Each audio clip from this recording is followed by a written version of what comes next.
Hi and welcome to another gaming video, and in today's video, well, you can probably tell from the tone of my voice, I'm just not in the mood, and I'm kind of fed up with games consoles, which might be a bit of an odd thing to say from someone with a gaming channel.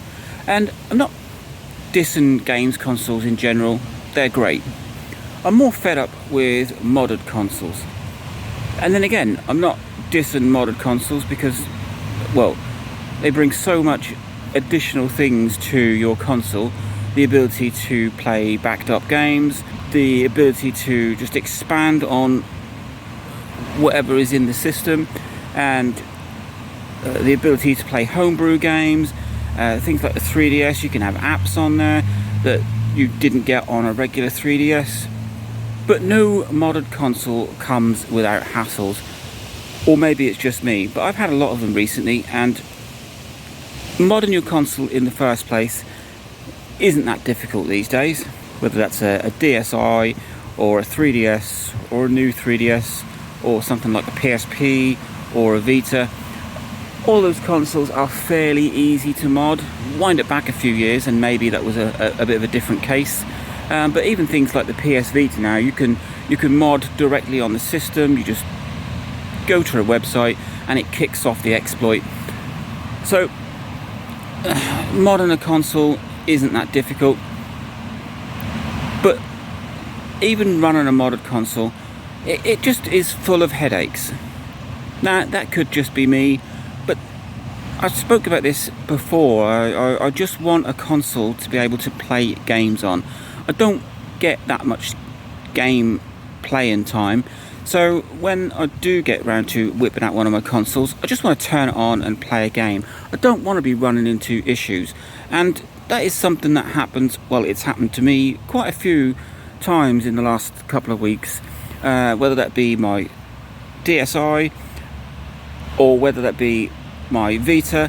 It's just run into some issues, and it takes up that precious game playing time, which I don't seem to have that much of. The only console that I haven't had any issues with recently is my 3DS, which is running custom firmware, just like my DSi, just like my PS Vita, but I haven't had any issues. But then I don't really do that much on my 3DS. The two main consoles that I use are my DSi and my Vita.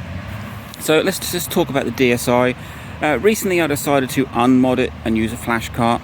So it's still kind of modding. It's doing something that Nintendo don't want you to do. That was absolutely full of problems. Games that ran perfectly fine under custom firmware just wouldn't load. Games that used to run on the same flash cart would suddenly just get stuck or not load at all, and it infuriated me. I don't want to be messing around with a console. I'd sit there and I think, well, I've got 20 minutes to kill. Gonna play a bit of Mario Kart DS, only to find that on the flash cart that worked perfectly fine a week ago, it would get stuck on the loading screen. So after unmodding my DSi, I decided to remod it, slap in a 32 gig SD card, and that was absolutely fine. All of the problems that I'd encountered with the flash cart had disappeared, and then I ran into some new problems. A game which I have played many a times on modded systems, Grand Theft Auto Chinatown Wars, just refused to run.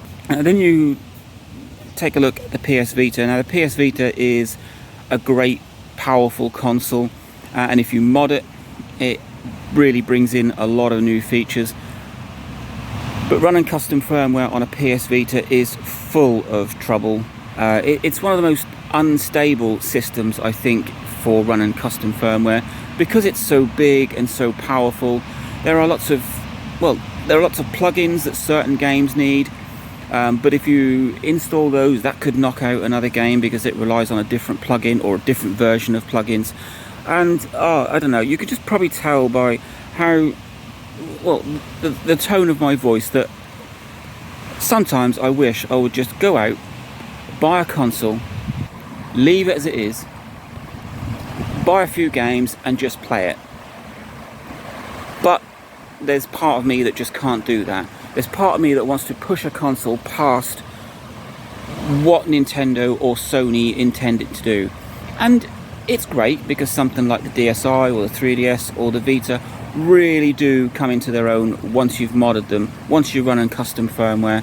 And there's so much more that you can do. You can install unofficial games, some of the unofficial ports for especially like the PS Vita, which didn't have the biggest range of official games. The homebrew scene on the Vita is huge, and because of the power of the PS Vita, some of the games are phenomenal. There's FIFA 22, which is a mod of FIFA 15. Then you've got things like GTA 3, which is an absolutely superb sort of custom game. There's an awful lot of games on the PS Vita that you couldn't have if you weren't running custom firmware. But they all these systems come with their headaches, and sometimes those headaches just aren't worth it. I'm kind of on the fence about buying a Switch. Obviously, me being a big fan of portable consoles, it would be a Switch Lite. And yes, when looking at buying a console, I also look at whether the possibility of modding it, running custom firmware. And as far as I can tell, the Switch Lite and the newer versions of the Switch can't be soft modded. You might be able to mod them with some sort of hardware mod, but that's not my thing. And then I sat and thought about it and thought, no.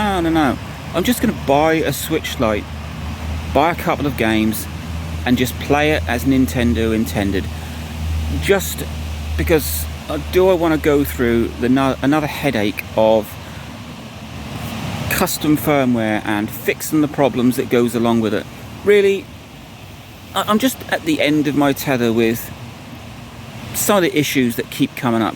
I just want to be able to play games, and the whole point of custom firmware, especially with things like the 3DS or the DSi or the Vita, is that you slap in a huge memory card, you load all of your games on there, whether that's official games or custom games, and you can just play them without taking a big game selection with you, or without being stuck with just 2 games to play because that's all you could fit in your case.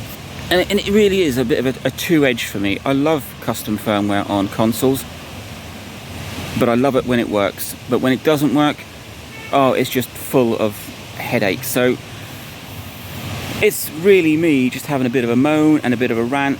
There are some systems that are more stable than others. So like I said, the PS Vita can be a hell of a tricky console to keep running, whereas something like the DSi or the 3DS is a little bit more stable.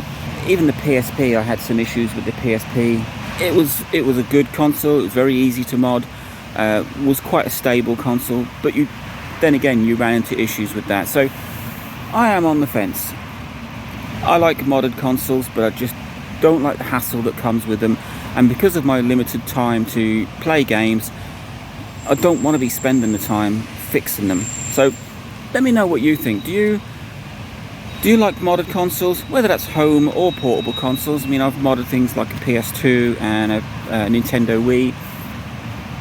There again, you just run into issues and you think, well, I don't want to spend my time fixing these issues. I want to be playing Mario Kart Wii or Call of Duty 3 on the PS2 instead of trying to find out what the issue is and digging deep into the internet to find somebody who's got the same issue as you. Let me know what you think. Modded consoles, are they worth the hassle? Do the cons outweigh the pros or not? Like, subscribe, enjoy.